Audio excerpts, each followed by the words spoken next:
It's okay. Yeah. Hello, hello, and we Hi. are live. My name is Davon Reeves. I am a serial entrepreneur as well as co-owner of 3 hotels across 2 different states. And I have this weekly show called Hotel Ownership Unplugged. And today we are talking about hotels and retail. So I have a special guest today. I have Maranda Walker Dowell.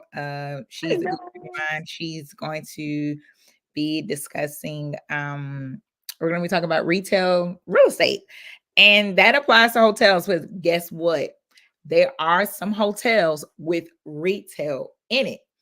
So here we go, let's go. All right, so Miranda, please introduce yourself, let everybody know who you are, and then I got some questions for you. Okay.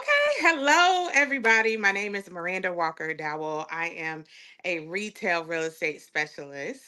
I specialize I used to be on the service side as a broker, but currently I am a retail developer. I develop mostly convenience oriented retail. So your neighborhood retail, your local dry cleaner, your coffee shop, those are the type of tenants that I love to develop for. Mhm. And I'm so excited to be here to talk about mixed use and the collaboration of retail and hotel together. And yeah, thank you for having me, Devon. Absolutely. So let's get into it. So, what is retail real estate? Can you explain that? Because a lot of people, they don't they've experienced it, of course. Because if you've gone Sure. shopping or went to the CVS, then you've experienced retail real estate. They just didn't know that they were doing it. Yes.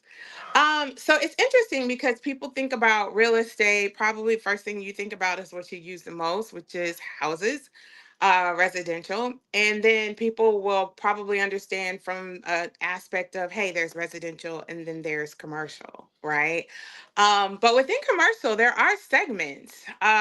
Real estate can be very, very specialized, and each segment has sort of its own set of markers and benchmarks, ways of doing things, even language.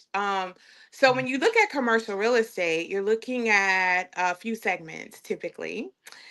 You're looking at office, which is where people work. You're looking at industrial, which is usually where people make things and work and ship from. And then you're looking at things like multifamily. Most of us are familiar with that, apartments where people live. And then you have my section, which is retail. And this is where people shop and do their day to day business, right? And so retail real estate is that very particular segment of commercial real estate that people interact with probably the most next to Mhm. residential, right? There's usually not a week that goes by that you don't spend time in a retail establishment of some sort. Yeah. Yeah, I mean, there's great ways to invest in retail. There's great ways to make money in retail, especially because it's a very common source that people live, work, like typically will shop at. Now, what we're talking about today is we're talking about mixed use. A lot of people use the phrase of live, work, play, or in this case, it would be live, work, and stay, right? So you're seeing a lot of developments around the country who are incorporating not just the office or the spaces that people are working, but right next to that, they'll also have, some entertainment component, movie theaters, and things like that. And then more than likely, you'll have a pad there for a hotel. And then Mhm. for people who are staying and working there, the retail is there to offer them the goods and services that they need. So I'm in the hotel space, and so we typically I've been coming here every week. I just started this, right? This weekly show where I come in and talk about hotel ownership, and a lot of people are getting into the hotel ownership space, right? Or they're Sure. already in it.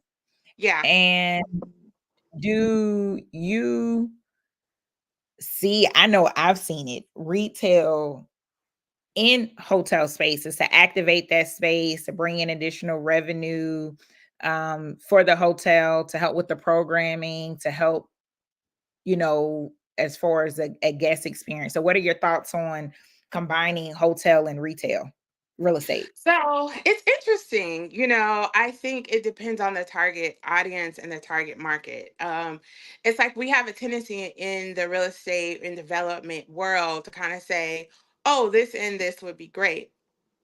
But you have to really embody each use, and you have to look at it from the perspective of the tenant, because ultimately the tenant is collecting money from the consumer that they're then using to pay the rent so that your asset can then be performing. So you still have to have basic things when you're incorporating retail into a hotel. Mhm. How is the access and the visibility? If I have to sell X amount of widgets in order to pay my rent, how are those people going to get there? Is the hotel large enough to be fully self-sustaining? I mean, we Right. see things like this in Vegas and really large destination. Just that particular development has enough traffic to sustain a retail component. But if we're talking about a flag hotel that's maybe in a suburban market where the retail would be, far away from the street, that probably doesn't make sense, because you're now asking the consumer to go out of their way in order to patronize. So you just look at that. Now, if it's a large enough asset, there's enough rooms, there's enough other traffic drivers, then it becomes a very good use of real estate, because you're not only driving more traffic to your hotel, but you're also making it more notable. We've seen this happen sometimes where a very notable restaurant becomes popular in a city, right? And it's in the first floor of a hotel.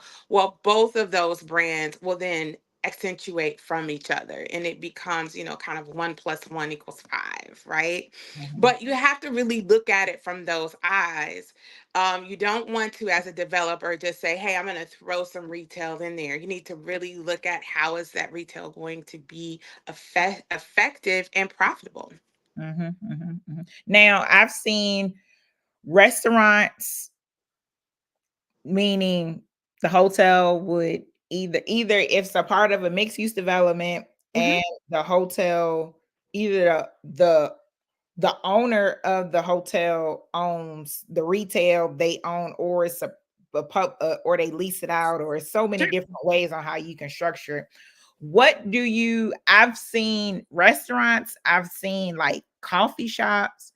What other types of retail do you think will be a good mix? And I know it depends on the hotel type, right? Sure. Hmm. So if it's a full service hotel or a business hotel where it's a lot of business, um, or corporate travelers, like a Starbucks probably will be ideal. You Hmm. know, if it's more of a luxury hotel, then maybe more of a higher end, you know, restaurant, that's a staple that has a following. Or maybe I was just at a DoubleTree and they had a Ruth's Chris, right?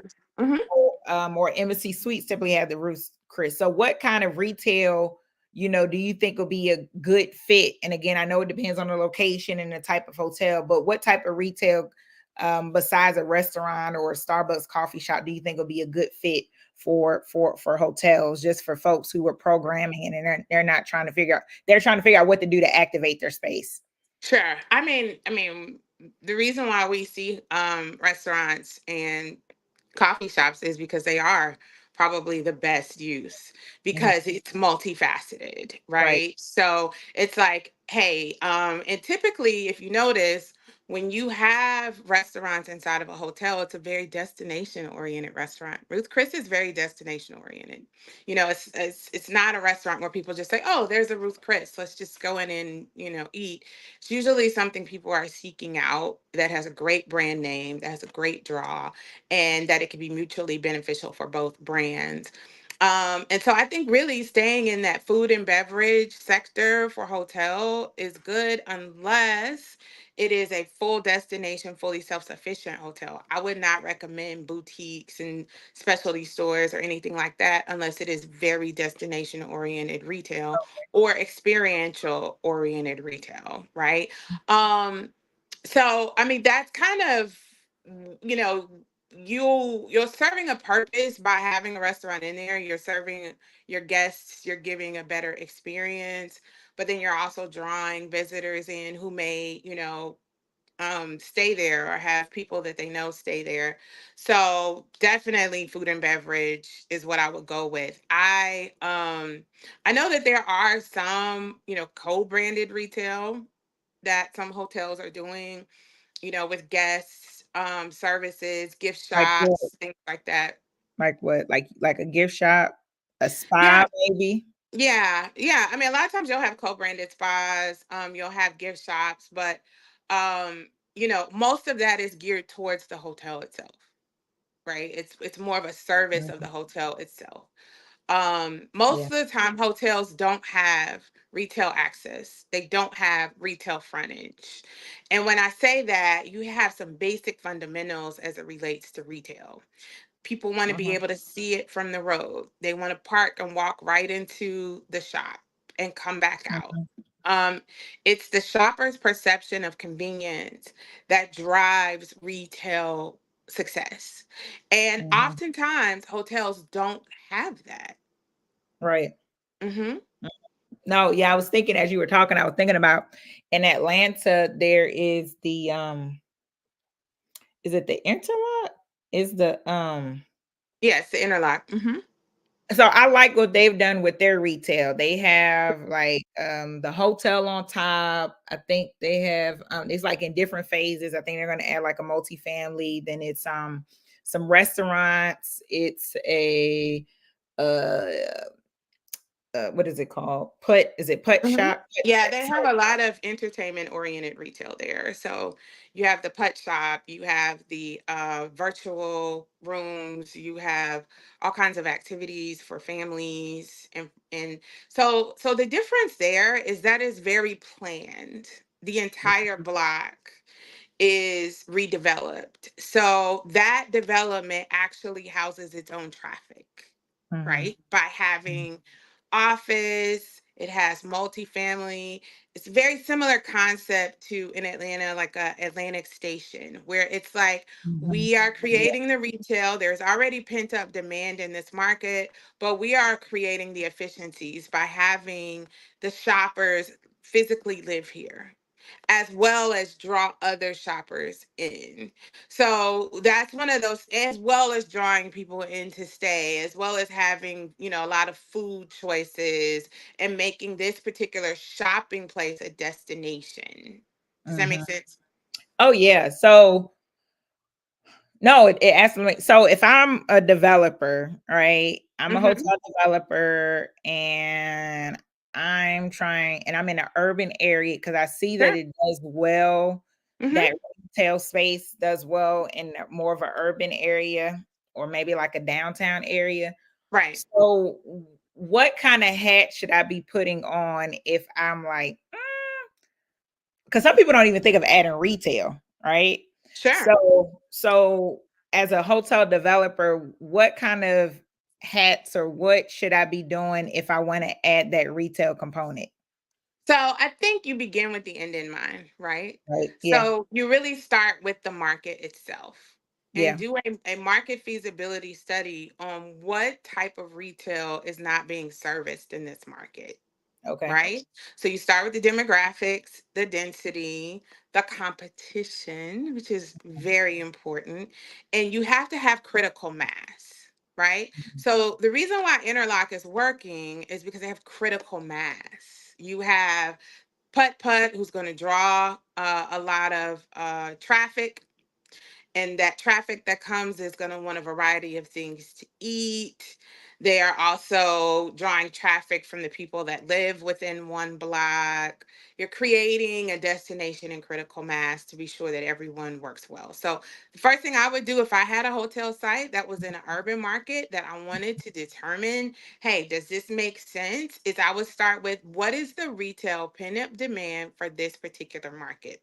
And you can work with some of the larger firms to help you understand that. I would not recommend you go that alone. Get a Mhm. retail specialist in your local market. Mhm. I know Mhm. because we're familiar with retail, we think, oh, I know, I could. Get a retail 'Cause specialist. you have to have context, right? Because I know when I was working on some projects, it's not as easy as people think because you gotta get the context. You have to see if it makes sense for that particular area. And to your point, you definitely want to get a retail real estate consultant because a lot Sure. of times they have contacts on who would be a good tenant, for that particular space to activate it as an additional revenue source. Yeah, they can. You definitely want to do that, but you definitely want to get them involved in the planning process for sure. Because a lot of times, even though you're doing research and you're doing feasibility, I mean, if you think about interlock in the retail market, we were aware of that 4 or 5 years before it delivered. You Mm, understand what I'm saying? And mm, we were aware of what the plan was and the critical mass that would be created. A mm, retail specialist is going to know that, mm. right? Got So it. you may be planning a development. Let's say we're talking about interlock and your piece of property is 1 block over. If you're not aware of what deals are being negotiated down the block from you, you're at a major disadvantage in your planning process. So that's why I suggest, you work with a retail specialist, a tenant rep broker, very reputable, or a leasing agent that specializes in retail, and get a really good feasibility as to whether your site makes sense for retail. And then include that information in your initial planning processes. Like, okay, if I have retail here, what are some components that make sense? You have people who are in downtown who are less sensitive to parking because, psychologically, hey, if I'm going downtown to shop, work, play, whatever, I have a certain expectation from what I need to do from a parking standpoint. That's very different than if you were in a suburban market where people just expect to pull up to the door and go in and get their stuff. Does that make sense? So, you want to have all of that planning done in the beginning while you are programming your site, Mm. to make sure that retail makes sense and make sure it's just not an afterthought. Oh, I'm gonna build my hotel and then I'm just gonna put some retail spaces here, because that's how you see a lot of vacant retail space, is because that's exactly what's happened. Got it. Got it. No, no, no. This is good. This is good. This is good. Thank you, Yeah, Miranda, for coming in and sharing your thoughts too and sharing fun. your Yes, brain, your retail real estate brain, because you've been in this space for what, over 20 years, right? over 20 years. This Yeah, is my jam. that's your jam. So how can people find you? Yay! You can find me on Instagram. My name is Miranda Walker Dowell. You can also find a project that I have on Vestor, Mhm. and it is on vestor.com. I am raising capital for the equity of a car wash in Kingstown, Rhode Island. It is an amazing project that we purchased, about 3.5 acres, where Mhm. we have a 20-year McDonald's ground lease.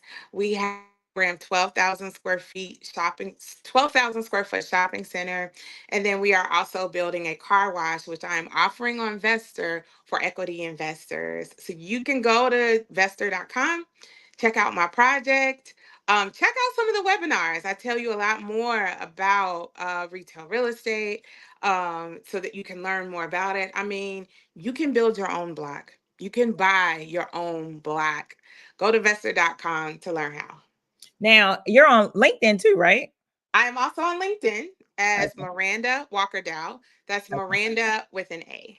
I love it. I love it. Well, thank you, Miranda, for joining us.